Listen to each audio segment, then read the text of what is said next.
大家好，大家好，今日係2025年嘅5月5號。今日呢，我就同大家傾一個老片，再傾一傾世界嗰個國家嘅呢個政治人物嘅替身嘅問題。呢部片呢，就叫做《The Eagle Has Landed》，講嘅係咩呢？係二戰期間啲德國維拉把呢個英國嘅首相抽至 Churchill 去綁架，但係最後佢哋到達時候，竟然睇見嘅係一個演員喺啲扮呢個 Churchill。所以咧，通過呢個電影，我哋嚟睇一睇世界各國到底有幾多呢種替身。呢部片好老，係1970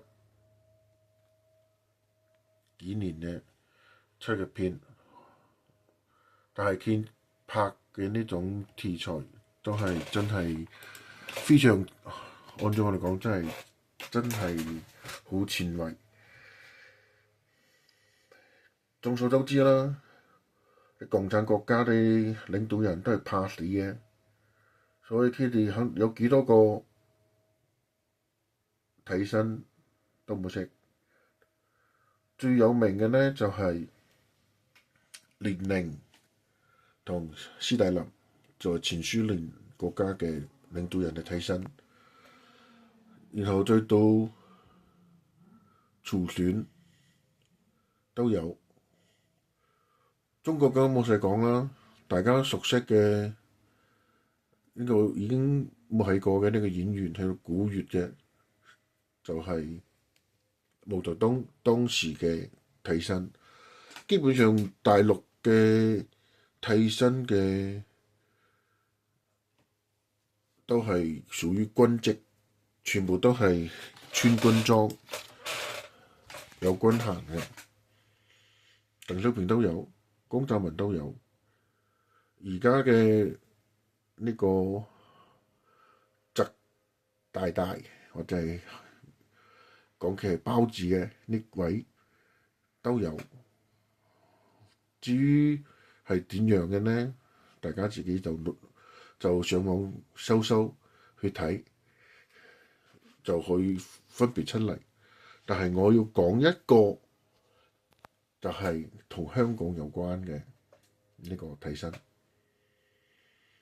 佢係開會為乜事同梁振英握手，其他人都冇理，因為佢本身係工作關係，代表我嘅習大大去出席香港嘅同澳門嘅回歸，所以佢比較熟。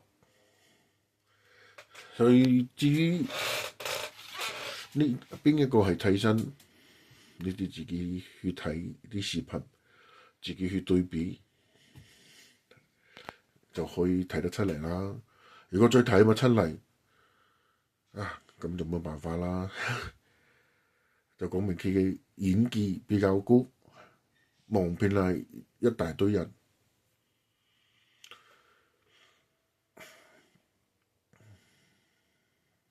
至於邊一個係本尊，有啲時候可能連佢自己嘅太太、屋企人都唔一定識得，因為確實有啲演得太逼真，都難以分辨，以假亂真。但係而家有呢個技術，興咗 AI，所以有啲時候可能有啲視頻都唔係佢啲替身去演嘅，可能通過所謂嘅技術嚟估仿。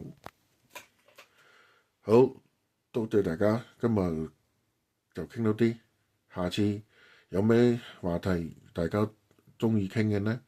歡迎你留言，請點讚轉發，多謝，拜拜。